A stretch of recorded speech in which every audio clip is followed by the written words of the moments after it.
Hello student.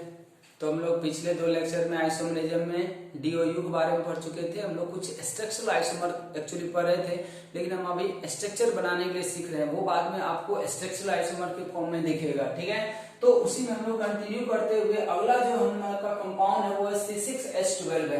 इसका कह रहा कि आप साइक्लिक फॉर्म ही सिर्फ बनाए, ऐसे होगा इसका ओपन चेन में बहुत सारा बनेगा, लेकिन हम यहाँ पे इसका साइक्लिक स्ट्रक्चर आपसे पूछ रहे हैं। क्योंकि ओपन चेन आप घर पे प्रैक्टिस के लिए बना सकते हो, वो बहुत सारे बनेंगे। हम यहाँ पे साइक्लिक आपको बता रहे हैं क्या क्या हो सकता है। तो हम पहले भी बताएं आपको, इस तरीके का सवाल कभी भी आए तो जब भी आपको कोई फॉर्मूला देता है और स्ट्रक्चर ड्रॉ करने बोलता है या स्ट्रक्चर प्रिडिक्ट करने बोलता है, तो उसका फिक्स्ड रूल है कि आप सबसे पहला काम करें डीओयू निकाल लें। अगर आप सबको डीओयू निकालने आ रहा होगा तो इसका डीओयू मेरे समझ से 1 आएगा। कैसे आएगा? तो यहाँ पे देखें कितना कार्बन है, 6 कार्बन है। तो 6 कार्बन के अल्केन में हाइड्रोजन का संख्या कितना हो जाएगा? 14 हो जाएगा। 14 में आप कितना घटा देंगे? 12/2 कर देंगे, 1 आ जाएगा। अब बताएं एक डीओयू का क्या क्या मतलब बताया गया था। आपको बताया गया था कि ओपन चेन स्ट्रक्चर होगा, तो यहाँ तो हमें वो बनाने के लिए बोला नहीं गया। दूसरा बताया गया था साइक्लिक स्ट्रक्चर होगा। क्या साइक्लिक स्ट्रक्चर में पाइबोन यहाँ पे होगा या नहीं होगा? तो नहीं होगा, क्योंकि डीओयू1 का मतलब यही होता है कि अगर आप साइक्लिक स्ट्रक्चर बना रहे हैं तो उसके अंदर कहीं भी पाइबोन नहीं होगा, उस साइक्लिक कंपाउंड में कभी भी पाइबोन नहीं होगा अगर डीओयू1 आया था। तो अगर ओपन चेन बनाते हैं तब आपको एक पाइबोन के साथ ही हमेशा बनाना है।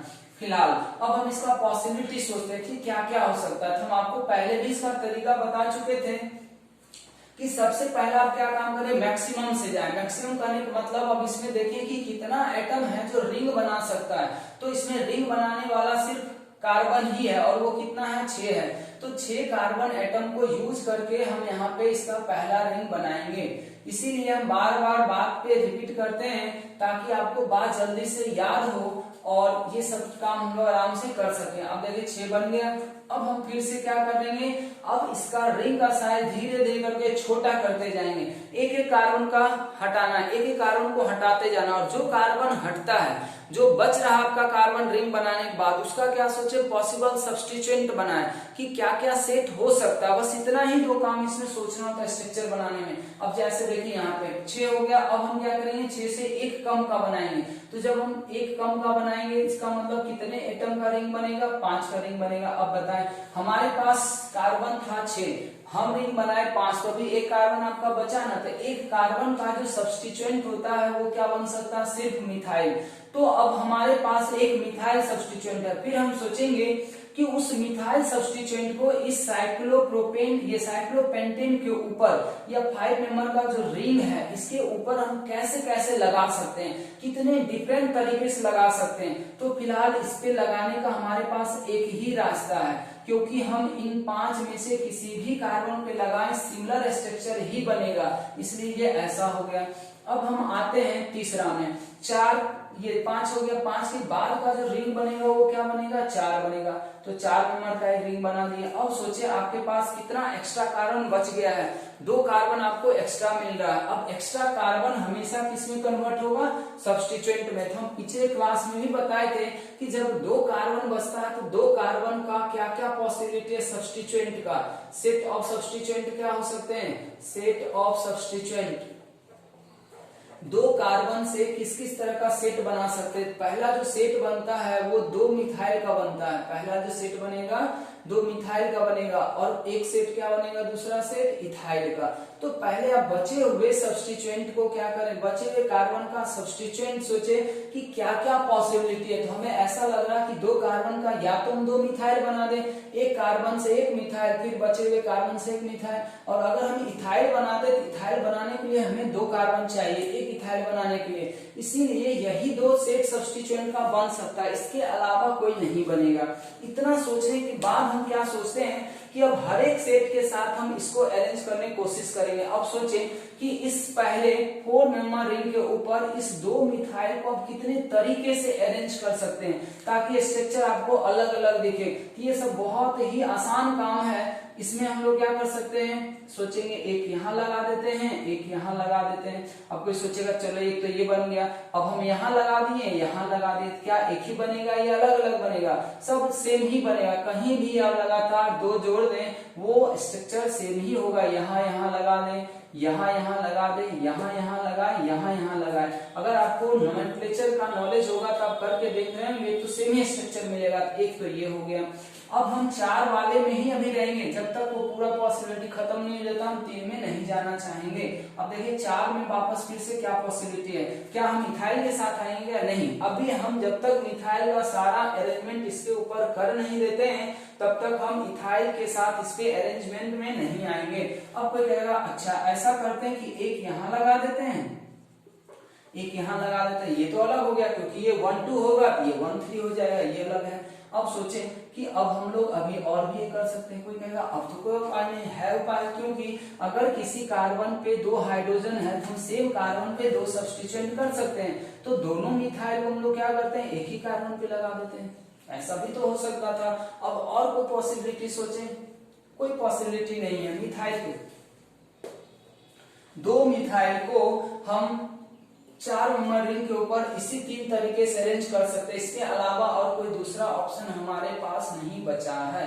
अब हम आएंगे किसके साथ, अब हम आएंगे इथाइल के साथ। अब इथाइल के साथ अगर आते हैं, ये 6 नंबर है, इथाइल के साथ आते हैं। अब इसके ऊपर इथाइल को कितने तरीके से लगाया जा सकता है? तो जब एक ही इथाइल है तो आप एक ही तरीके से लगा सकते हो, चाहे वो आप कहीं भी लगा दो। देख लो इतना पहुंच गया।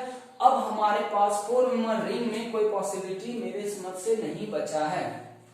अब हम लोग आते हैं नेक्स्ट में कि अब अगर हम लोग रिंग का साइज और छोटा करें तो रिंग का साइज अगर आप और छोटा करते हैं तो कितना आ जाएगा, 3 मेंबर रिंग। अब सोचें कि अगर हम लोग 3 मेंबर लिखें तो सेट ऑफ सब्स्टिट्यूएंट क्या क्या हो सकते हैं। अब हम लोग यहाँ से ध्यान से देखें, 3 सेट बनेगा। मैक्सिमम आप यहाँ तक बात दिमाग में बैठा सकते हैं कि 3 कार्बन का सब्स्टिट्यूएंट मैक्सिमम आ सकता है। 4 कार्बन का सब्स्टिट्यूएंट नहीं के बराबर आता है तो 3 सब्स्टिट्यूएंट तक आप कर सकते हैं काम। अब सोचें 3 कार्बन आपके पास है तो 3 कार्बन से आप कैसा कैसा सब्स्टिट्यूएंट बना सकते हैं। ये सोचना बहुत आसान काम है। एक कार्बन से एक मिथाइल बनता है तो 3 कार्बन से आप क्या बना सकते हैं, 3 मिथाइल बना सकते हैं। तो 3 मिथाइल बना दें। अब सोचिए एक सेट ये हो गया। दूसरा सेट क्या कर सकता है, कहेगा क्या कि एक कार्बन से मिथाइल बना दो और बाकी जो 2 बचा हुआ कार्बन है उससे इथाइल बना दो। ठीक है, ये हो गया। अब कोई और क्या कर सकता है, कोई कहेगा नहीं हम एक ही सब्स्टिट्यूएंट बनाते हैं और वो क्या हो सकता है ऐसा। अब तो कोई सब्स्टिट्यूएंट का पॉसिबिलिटी नहीं लग रहा, एक और होगा, एक और होगा, वो होगा ये।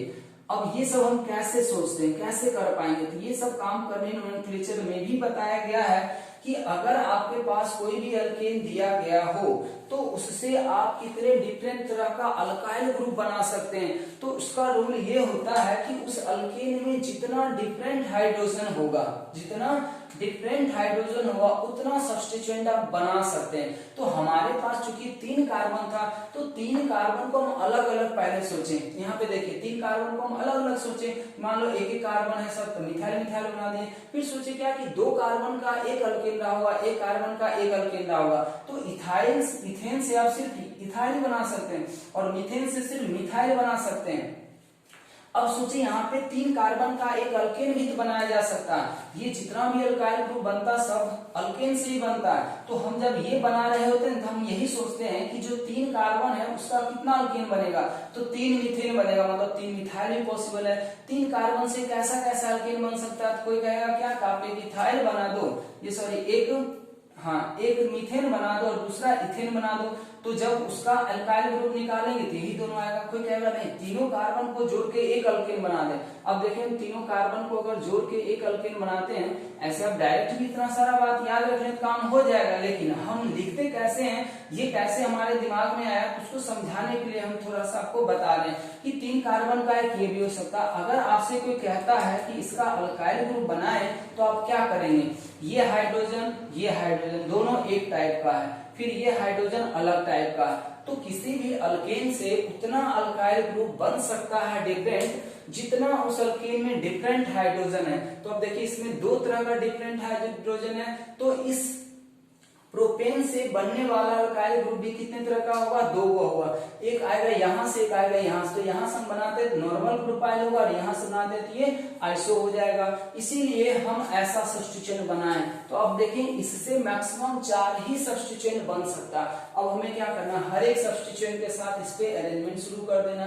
अब बताएं इस पे हम पहले किसको अरेंज करने की सोचेंगे, 3 मिथाइल को। 3 मिथाइल को कैसे कैसे लगा सकता है, तो कोई कहेगा 1 मिथाइल। अब देखिए ये बच्चों का खेला हो गया, बस सजाना है आपको, इसमें आपको केमिस्ट्री का दिमाग नहीं लगाना है, ठीक है।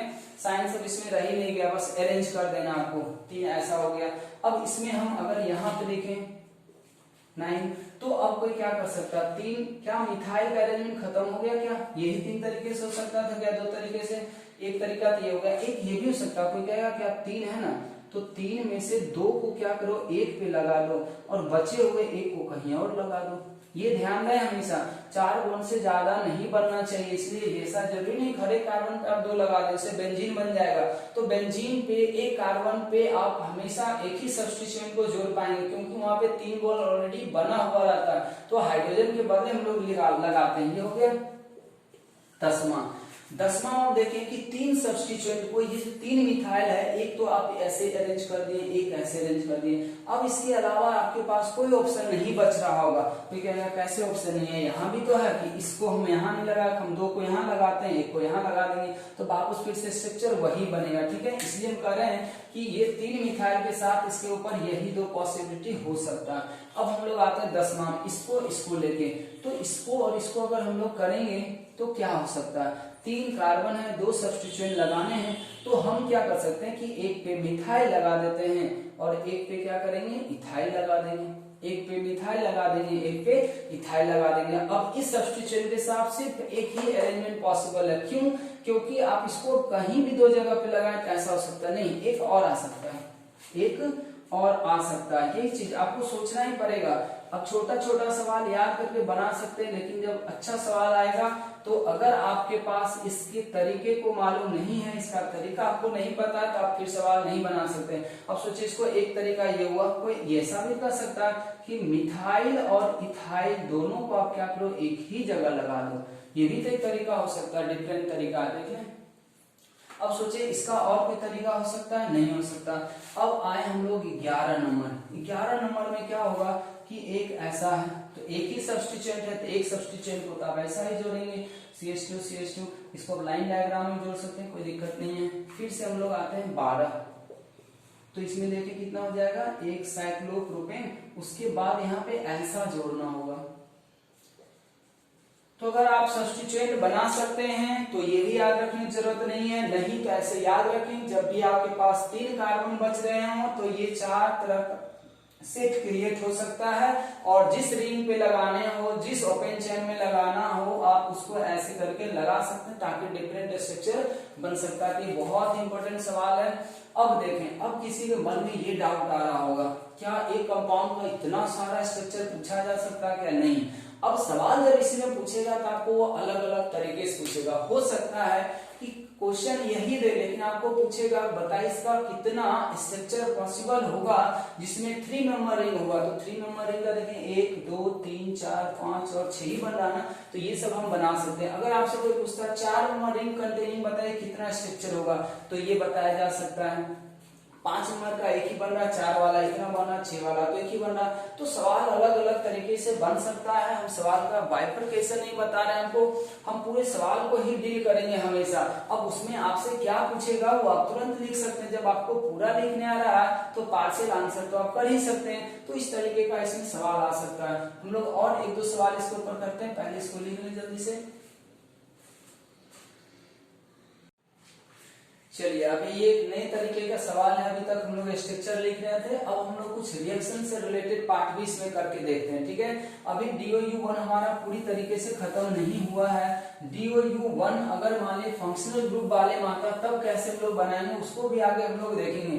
फिलहाल अभी हम लोग बात कर रहे थे हाइड्रोकार्बन का। हाइड्रोकार्बन से रिलेटेड कुछ और सवाल करते हैं। आपको कुछ ऐसा सवाल भी आ सकता है, तो अभी ये रिएक्शन से रिलेटेड है तो हम अभी इसका पूरा मैकेनिज्म तो आपको नहीं बताएंगे, बस आप इस टर्म को ध्यान रखें। जब भी आपके सवाल में कोई भी ऐसा टर्म आता है, मोनोक्लोरो या डाइक्लोरो या मोनो डाई ट्राई कुछ भी ऐसा आता है, तो समझ जाए कि जो कंपाउंड दिया हुआ है, ठीक है, उसी में से एक हाइड्रोजन को हटाना है और जो बोला जाए, जैसे मान लिया मोनो नाइट्रो बोल देता है तो हम एक हाइड्रोजन को हटा कर उसी में नाइट्रोजन NO2 ग्रुप लगाते हैं। मान लीजिए मोनो ब्रोमो बोलता है तो Br ग्रुप लगाते हैं, मोनो क्लोरो बोलता है तो उसको हम लोग क्लोरीन लगाते हैं, ठीक है। इस तरीके से ये सवाल होता है। तो यहाँ पे ये पूछा जा रहा है कि इसका कितना मोनोक्लोरो डेरिवेटिव हो सकता है, मतलब उसका कहने का ये मतलब हुआ कि इस कंपाउंड में हम कितने डिफरेंट तरीके से एक क्लोरीन को अरेंज कर सकते हैं। अब यहाँ पे देखिए एक चीज और लिखा हुआ, ओनली स्ट्रक्चरल। स्ट्रक्चरल इसलिए लिखता है क्योंकि अगर सिर्फ इतना बोला जाए ना तो उसमें हम लोग एसटीडीओ को भी काउंट करेंगे। तो ये सब चीज तो अभी हम लोग पढ़े नहीं है, क्योंकि हम स्ट्रक्चर अलग अलग करना चाह रहे हैं, इसलिए हम लोग बार बार अभी स्ट्रक्चरल पे ही बात करते हैं। फिलहाल हम पहले इस कंपाउंड का पॉसिबल स्ट्रक्चर सोच लेते हैं कि कितने तरीके का हो सकता है। तो सबसे पहला C4H10 है हमारे पास। तो अगर इसका DOU देखें तो DOU इसका आ रहा होगा 0, क्योंकि ये एक्चुअली अल्केन ही है, अल्केन हो गया। इसका मतलब कि DOU 0 आया, तो DOU 0 वाले का आप क्या बना सकते हैं, सिर्फ ओपन चेन अल्केन ही ना बना सकते हैं। तो अब सोचे कि ओपन चेन अगर अल्केन बनाते हैं तो इसका क्या हो सकता है, तो इसको हम ऐसे कर सकते हैं कि ये तो एक ऐसा हो गया, ठीक है, इसके ऊपर हम हाइड्रोजन लगा देते हैं। ये विदाउट ब्रांच वाला हुआ, ध्यान दें मेरी बात को, ये क्या हो गया, विदाउट ब्रांच वाला अल्केन हो गया, ठीक है। अब इसी का कोई दूसरा स्ट्रक्चर भी तो बना सकता है। वो स्ट्रक्चर क्या हो सकता है, ऐसा बना सकता है ब्रांचिंग वाला। तो अगर ये कोई ब्रांचिंग वाला बनाता है तो हम इसको CH3 और यहाँ पे हम लोग CH कर सकते हैं, ठीक है।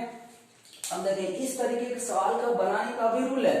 कोई भी ऑर्गेनिक में सवाल आए उसका एक फिक्स टाइप का रूल है। अगर उस रूल को फॉलो करते हैं तो उससे रिलेटेड बहुत सारे सवाल बना सकते हैं। अब मान लिए कि एक सवाल हम कर लें, बस हो गया काम खत्म, तो उसमें फिर दिक्कत आएगा तो आपको अलग अलग सवाल बनाने में। इसलिए हम जब किसी भी टाइप का सवाल करते हैं उसको आपको पूरा थ्योरी बताते हैं, नॉलेज दे रहे हैं आपको, उस सवाल को सोचते कैसे हैं, करते कैसे हैं। तो हम आपको यही बताना चाह रहे हैं कि जब भी आपको किसी कंपाउंड का ऐसा डेरिवेटिव लिखने दे, इसका सीधा सा मतलब होता है कि उसी कंपाउंड से एक हाइड्रोजन को हटाना है और वो ग्रुप को लगा देना, और डिफरेंट अल्केन, ये डिफरेंट कंपाउंड बनना चाहिए, ऐसा नहीं कि सब एक ही जैसा बन रहा कंपाउंड, ठीक है।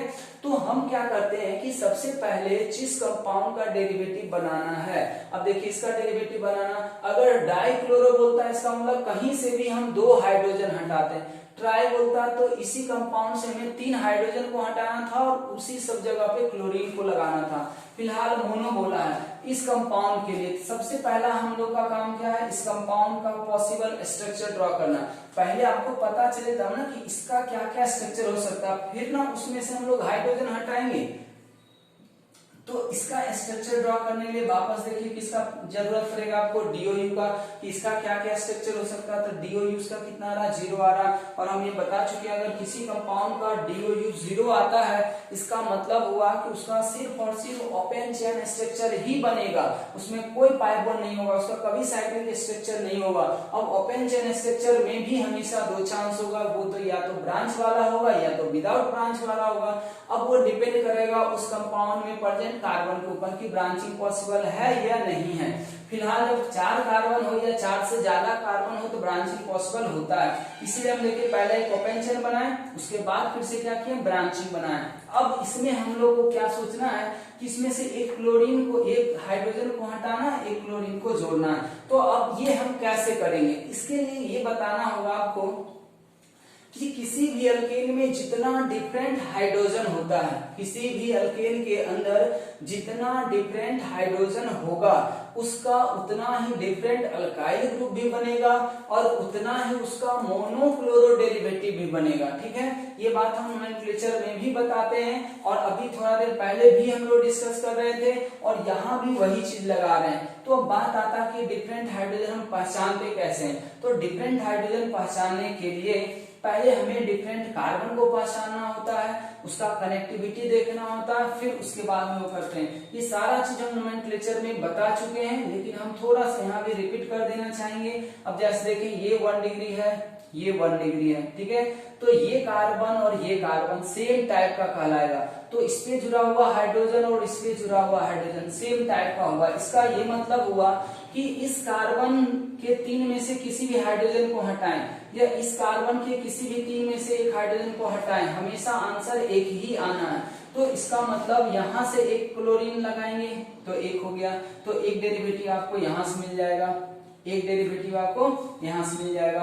अब कोई कहता है क्या कि ये कार्बन और ये कार्बन देखिए क्या सेम है या अलग है, ये कार्बन और ये कार्बन सेम है या अलग है। तो ये भी देखें 2 डिग्री, ये भी 2 डिग्री, और ये 2 डिग्री का कनेक्टिविटी 1 डिग्री से, इसका 2 डिग्री से, फिर इसका भी 1 डिग्री से, इसका भी 2 डिग्री से। मतलब ये और ये दोनों क्या हो गया, सेम टाइप का हुआ। तो इनमें से हटाएं एक हाइड्रोजन या इनमें से एक हाइड्रोजन हटाएं, दोनों बात एक ही है। तो यहाँ पे दूसरा प्रोडक्ट बन गया। मतलब कि अगर हम इसका प्रोडक्ट आपको लिख के दिखाएं तो हम कहेंगे कि 1 वाला कार्बन है, इसका मतलब CH3 CH2 CH2 और यहाँ पे CH2Cl हो गया। और इसी में अगर हम दूसरे से लिखें तो हम ऐसे लिख सकते हैं CH3 CHCl कर देंगे, उसके बाद CH2 कर देंगे और CH3 कर देंगे, ऐसा प्रोडक्ट बन गया।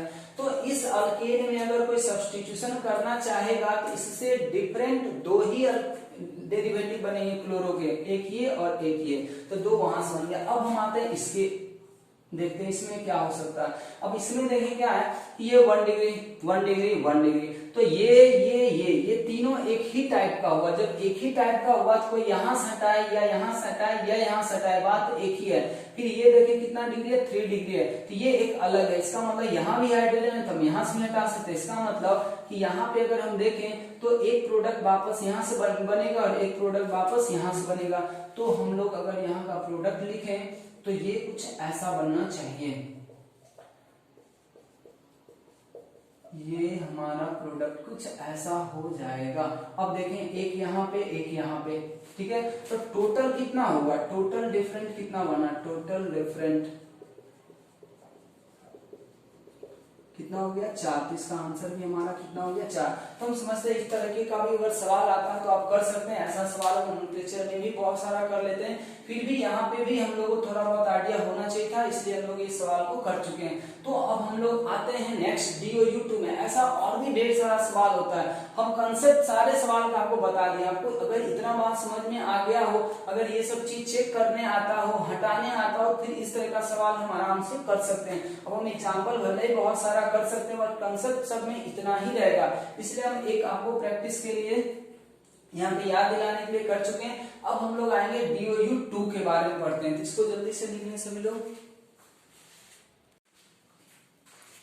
अब हम लोग आते हैं DOU2 के साथ। तो DOU2 का क्या क्या पॉसिबल स्ट्रक्चर हो सकता है वो हम लोग यहाँ पे लिख रहे हैं। अब देखिए हम इसको डायरेक्ट लिखेंगे क्योंकि इसको भी हम लोग उसी तरीके से समझ सकते थे, लेकिन हम लोग यहाँ पे बहुत पहले भी समझे हैं DOU1 का क्या क्या मतलब होता है, कैसे कैसे आता है। सिमिलरली हम DOU2 का मतलब हम यहाँ पे डायरेक्ट लिखना चाह रहे हैं, क्योंकि उतना समझाने में फिर आपको बहुत ज्यादा टाइम भी लगता है और उसका यूज भी बहुत नहीं करते हम लोग, खुद यूज फाइनली यही करना।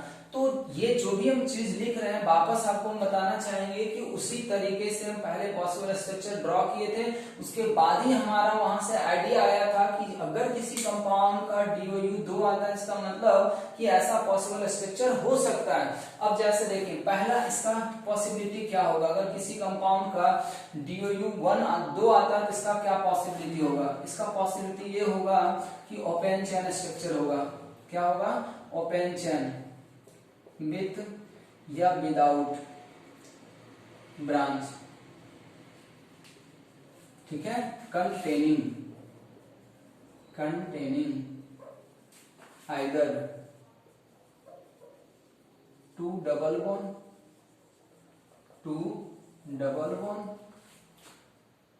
आइदर 2 डबल बॉन्ड और 1 ट्रिपल बॉन्ड। अब ये चीज आप ध्यान रखें पहले, ठीक है। अगर DOU2 आता है तो इसका मतलब होगा कि ओपन चेन स्ट्रक्चर बनाना। ओपन चेन स्ट्रक्चर फिर से क्या होगा, विथ या विदाउट ब्रांच, ब्रांच भी हो सकता है, विदाउट ब्रांच भी हो सकता है, वो डिपेंड करेगा वापस कार्बन एटम के संख्या के ऊपर की ब्रांचिंग पॉसिबल है या नहीं है। लेकिन उसमें क्या जरूरी है, कंटेनिंग यहाँ लिखा हो, मतलब ब्रांच और विदाउट ब्रांच तो करना ही करना, उसके साथ साथ या तो आप 2 डबल बॉन्ड देंगे या एक ट्रिपल बॉन्ड को अरेंज करेंगे। मतलब इसमें एल्कीन भी हो सकता है, एल्कीन बोले तो डाइन हो सकता है, या फिर इसमें एल्काइन हो सकता है ओपन चेन वाले में, ठीक है। तो ये हो गया पहला पॉसिबिलिटी। दूसरा है साइक्लिक। दूसरा पॉसिबिलिटी क्या होगा, साइक्लिक। अब साइक्लिक में क्या ब्रांच नहीं हो सकता, क्या हो सकता है, वो डिपेंड करता है कार्बन एटम के ऊपर, या हम कितने रिंग बना रहे हैं कितने एटम का। तो साइक्लिक विथ या विदाउट कंटेनिंग। अब इसमें सोचना, अब देखें हम पहले ही बता चुके थे कि अगर आप एक रिंग जैसे बनाएंगे, एक डीओयू आपका खत्म हो जाएगा, तो अब क्या बच रहा है, एक डीओयू। तो एक डीओयू को बदले हम क्या बना सकते हैं, एक डबल बॉन्ड बना सकते हैं, containing only 1 double bond.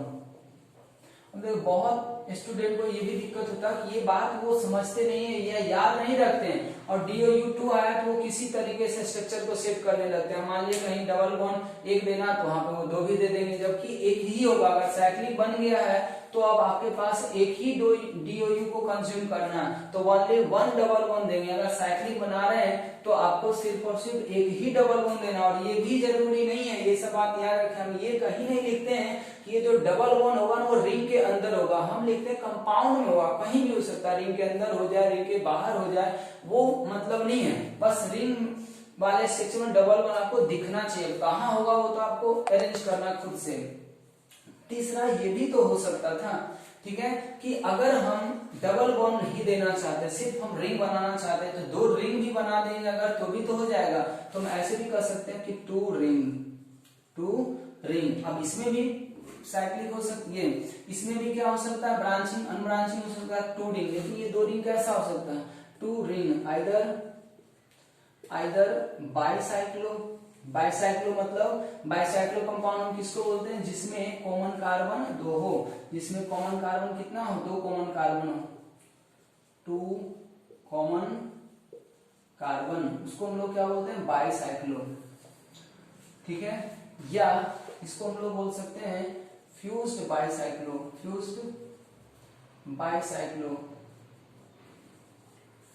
Bicyclo मतलब क्या हुआ कि हमको ब्रीज करना है एक तरह से, या ब्रीज कर सकते हैं आप, ब्रीज रिंग कर सकते हैं,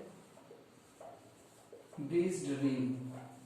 एक तो फ्यूज्ड हो गया, या बाइसाइक्लो लिख दे तो समझ में आ जाएगा कि बाइसाइक्लो मतलब 2 कॉमन कार्बन से बनाना, या इसको हम लोग फ्यूज्ड भी बोलते हैं, या फिर हम लोग क्या बना सकते हैं, ब्रीज रिंग बना सकते हैं। वो डिपेंड करता है कार्बन एटम के संख्या के ऊपर, ठीक है।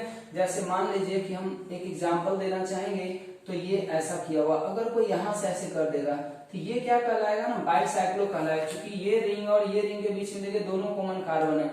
या इसी को कोई ऐसे अगर लिख देता है, इस कार्बन और इस कार्बन को अगर हम जोड़ते हैं, लेकिन किससे जोड़ते हैं, तो एक ब्रिज के साथ जोड़ते हैं, ऐसे भी जोड़ सकते हैं, तो ये भी बाइसाइक्लो ही होगा। तो आप ब्रिज भी बना सकते हैं, या सीधा सीधा भी जुड़ जाएगा, वो डिपेंड करता है कार्बन के ऊपर, ठीक है। ये ब्रिज कहलाएगा, ये क्या कहलाएगा, ब्रिज। एक्चुअली ये भी ब्रिज ही है, इसमें भी कोई वो नहीं है, तो आप ब्रिज समझे या फ्यूज बाइसाइक्लो समझे, दोनों मतलब वही है। ये ऐसा बनेगा या ऐसा बनेगा, डिपेंड करता है किसके ऊपर, कार्बन के ऊपर। जब भी आप 2 कार्बन को कनेक्ट करते हैं किसी कार्बन के थ्रू या डायरेक्ट लाइन से, तो वो सब ब्रिज ही कहलाएगा। बट हम लोग इस तरीके से बना सकते हैं, ठीक है। तो बाइसाइक्लो आइदर 2 कॉमन कार्बन होना चाहिए, या हम लोग ब्रिज रिंग भी बोल सकते हैं, दोनों एक ही है। अब इसमें देखिए ये दोनों कॉमन कार्बन है, तो ऐसे बनाया जा सकता है। तो मैक्सिमम पॉसिबिलिटीज का यही होता है। अब इसके ऊपर हम कुछ स्ट्रक्चर करते हैं, पहले आप इसको जल्दी से नोट कर लें, और इसको याद भी रखना होगा कैसे कैसे बनाना। अब अगर ये बात आपको याद रह जाएगा, तो स्ट्रक्चर में आपको सिर्फ क्या करना पड़ेगा, इसको अरेंज करना पड़ेगा, और अरेंज करने में कोई रूल काम नहीं करेगा, वो आपको सिचुएशन के देख के खुद से आपको दिमाग लगाना पड़ेगा। इसको जल्दी से लिखिए, फिर इसके ऊपर हम लोग एक एग्जाम्पल करते हैं।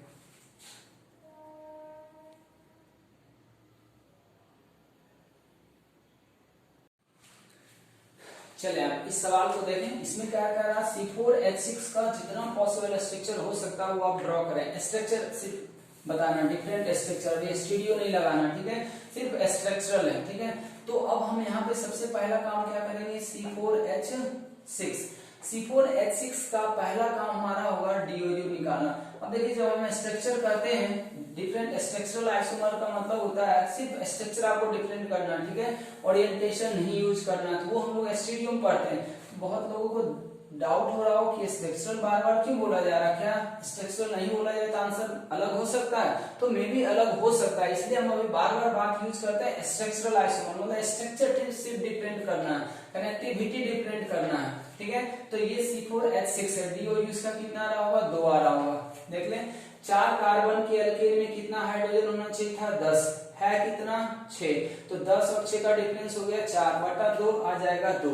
अब इसका DOU 2 आ गया, तो 2 DOU का मतलब क्या क्या स्ट्रक्चर हो सकता है, तो पहला तो हम ओपन चेन में आएंगे, पहला क्या बनाएंगे, ओपन स्ट्रक्चर। अब सोचिए ओपन स्ट्रक्चर क्या क्या बना सकते हैं, तो पहला हम सोचेंगे डबल बॉन्ड अरेंज करना, फिर बाद में ट्रिपल बॉन्ड, पहले हम सारे डबल बॉन्ड के साथ आएंगे। पहला काम क्या था कि आपके स्ट्रक्चर में जितना कार्बन दिया गया है, सबसे पहला आप क्या करें, उसका स्केलेटल बनाएं। स्केलेटल हम कैसे कैसे बनाते हैं कि जितना कार्बन है सबको पहले एक चेन में लिख दे, मतलब एक पैरेंट चेन बनाए, फिर उसका पैरेंट चेन छोटा करें, फिर ब्रांचिंग सोचे उसमें कितने कितने जगह पे कर सकते हैं, फिर उसमें डबल बॉन्ड भरेंगे। पहले 4 कार्बन है तो 4 कार्बन को हम लोग पैरेंट चेन बना दिए, ठीक है, पैरेंट चेन 4 कार्बन का हो गया।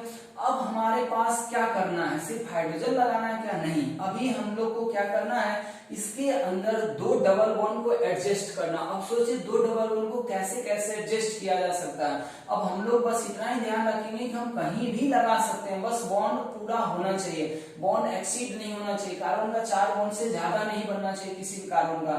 तो हम सोचे चलो एक डबल बॉन्ड यहाँ लगा देते हैं, फिर मेरा कर रहा मन यही लगा देंगे, तो लगा सकते हैं। अब देखें तो यहाँ पे हाइड्रोजन का रिक्वायरमेंट सिर्फ 2 रह गया, इस पे आप एक भी हाइड्रोजन आप नहीं लगा पाएंगे, इसके ऊपर आप 1 हाइड्रोजन लगा सकते हैं, इसके ऊपर 3 हाइड्रोजन लगा सकते हैं। देखिए 6 हाइड्रोजन हो गया, 4 कार्बन 6 हाइड्रोजन बन गया स्ट्रक्चर। ये कैसा हो सकता है, दूसरा कोई कहेगा क्या हम अब 3 कार्बन का पैरेंट चेन बना ले क्या, नहीं, क्यों नहीं बनाएंगे, क्योंकि अभी डबल बॉन्ड का अरेंजमेंट इसी में एक और तरीके से किया जा सकता था, वो था ये कि हम यहाँ और यहाँ कर दें। देख लें क्या ये स्ट्रक्चर सेम हो जाएगा या अलग हो जाएगा, सेम ही हो जाएगा, तो ये नहीं चलेगा, इसका मतलब हम यहाँ कर देते। देखिए अब ऐसा हो जाएगा, आप इसके ऊपर कितना हाइड्रोजन लगा सकते हैं, 2, इसके ऊपर 1 हाइड्रोजन, इसके ऊपर भी 1 हाइड्रोजन और यहाँ पे 2 हाइड्रोजन हो गया।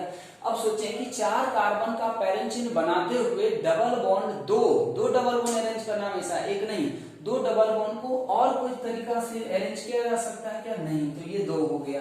अब हम आते हैं तीसरा स्ट्रक्चर, तीसरा में क्या करना होगा हमें कि अब हम क्या कर सकते हैं, पैरेंट चेन, अच्छा अभी 4 में ही बनाते हैं हम लोग कौन सा, अब 3 वाला बना देते हैं कि 4 कार्बन का ही पैरेंट चेन रखते हैं। अब डबल बॉन्ड वाला खत्म हो गया, अब 4 कार्बन में ही हम ट्रिपल बॉन्ड को ही खत्म करके फिर 3 में चलेंगे।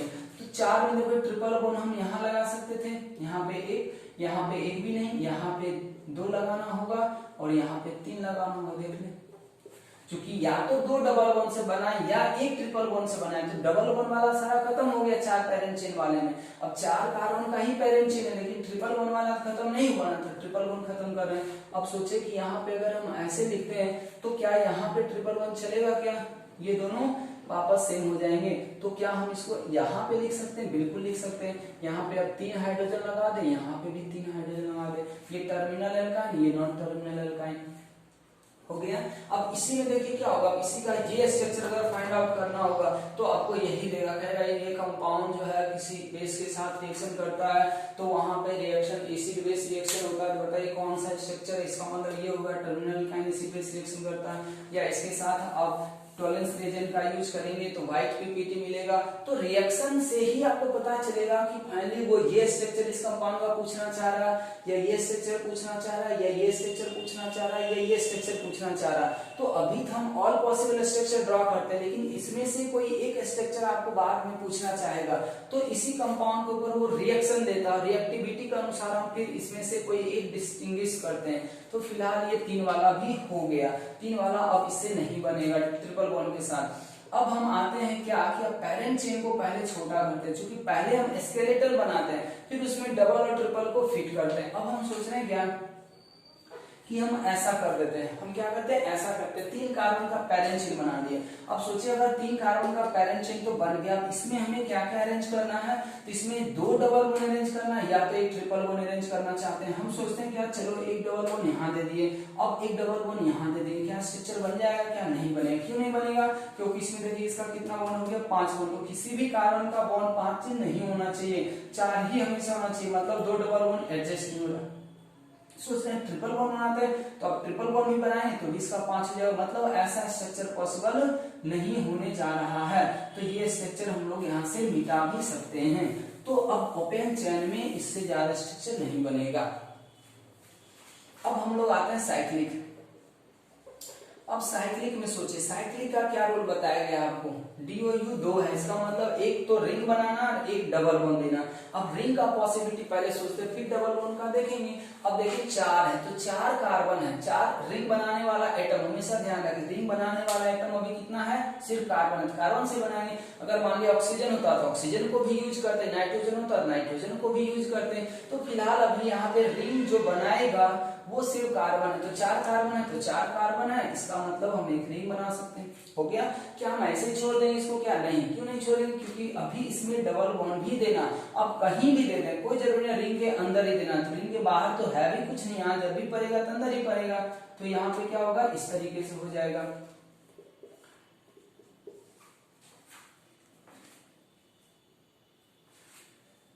फिर अगर आप देखें यहाँ पे तो 4 तो खत्म हो गया। अगर हम अब यहाँ पे 3 की बात करते हैं तो 3 में क्या होगा कि अगर हम यहाँ पे 3 बनाएं तो आप बताएं एक कार्बन आपको बच गया एक्स्ट्रा, तो एक कार्बन जब एक्स्ट्रा बचा तो आप उसको क्या करते हैं, सब्स्टिट्यूएंट बनाते हैं। तो एक कार्बन का ये सब्स्टिट्यूएंट बन गया। अब इसका ये बात सोचना है कि जब इसके अंदर हम लोग डबल बॉन्ड देंगे तो कहाँ कहाँ अरेंज किया जा सकता है। तो कोई कहेगा क्या, एक डबल बॉन्ड तो हम यहाँ दे सकते हैं, तो एक स्ट्रक्चर बन जाएगा इसमें। फिर अगर इसी में 3 कार्बन का ही रिंग बनाते हैं, ठीक है, और अगर हम लोग एक स्ट्रक्चर को यहाँ पे देते हैं या यहाँ पे देते हैं, ये दोनों एक ही होगा, ये दोनों एक ही होगा। और कोई सोचेगा कहेगा और कोई पॉसिबिलिटी है क्या, तो और कोई पॉसिबिलिटी हमें नजर आ रहा है क्या, तो अभी तो हम लोग रिंग के अंदर दिए, अब सोचेंगे रिंग के बाहर भी तो कार्बन है, तो उन दोनों बीच भी डबल बॉन्ड बना सकते हैं, तो ये ऐसा हो जाएगा। अब डबल बॉन्ड के साथ सारा पॉसिबिलिटी, अब 2 4 का बना दिए, 3 का बना दिए, 2 एटम का तो रिंग बन नहीं सकता है, तो मिनिमम तक तो हम लोग पहुंच गए। अब सोचेंगे डबल बॉन्ड तो अरेंज कर दिए, क्या इसमें ट्रिपल बॉन्ड का कोई चांस था क्या, कोई चांस ही नहीं है, क्योंकि ये बताया गया है कि अगर DOU 2 आया है और अगर आप रिंग बना दिए तो आपको सिर्फ उसमें अब एक डबल बॉन्ड ही देना है, डबल बॉन्ड भी देना है और वो भी एक ही देना है, ट्रिपल बॉन्ड तो यहाँ होगा ही नहीं। तो हम दूसरा पॉसिबिलिटी चले आए। तीसरा भी पॉसिबिलिटी हमें बताया गया, हम उसके बारे में भी सोचेंगे कि कहीं बाइसाइक्लो तो नहीं बनेगा, 2 रिंग तो नहीं बन सकता। तो हमारे पास कितना कार्बन है, 4 कार्बन है, तो हम सोच रहे हैं 4 कार्बन से 2 रिंग कैसे बन सकता है, तो 4 कार्बन से 2 रिंग बनाया जा सकता है। देखें ऐसे बनाया जा सकता है। अब इसी को कोई ऐसे भी लिख सकता है तो वो अलग नहीं माना जाएगा, बहुत लोग इसे लिख देता, कहता है ये तो देखिए अलग हो गया, कोई ऐसे कर देगा। क्या ये और ये कंपाउंड अलग है, क्या अलग नहीं है, दोनों सेम ही है। हम लोग करते क्या है ना कि इसी को बाहर लिखें, इसी को अंदर कोई लिखेगा तो दोनों तो एक ही कंपाउंड है, कोई ऐसे लिखे या ऐसे लिखे, ये दोनों एक ही है। तो ओवरऑल इस कंपाउंड का हमारा स्ट्रक्चरल आइसोमर हो गया। तो अगर इसी का कोई साइक्लिक पूछता तो आंसर हम लोग करते 5, 4 के बाद ये होगा 5, और अगर कोई ओपन चेन पूछता तो हम लोग आंसर करते 4, लेकिन टोटल अगर पूछा है तो टोटल आंसर कितना हो जाएगा 9। तो हम समझते हैं DOU 2 वाला भी आपको सवाल समझ में आ रहा होगा। इसी तरीके से हम लोग बाकी सवाल भी करते हैं, पहले इसको जल्दी से नोट कर लें।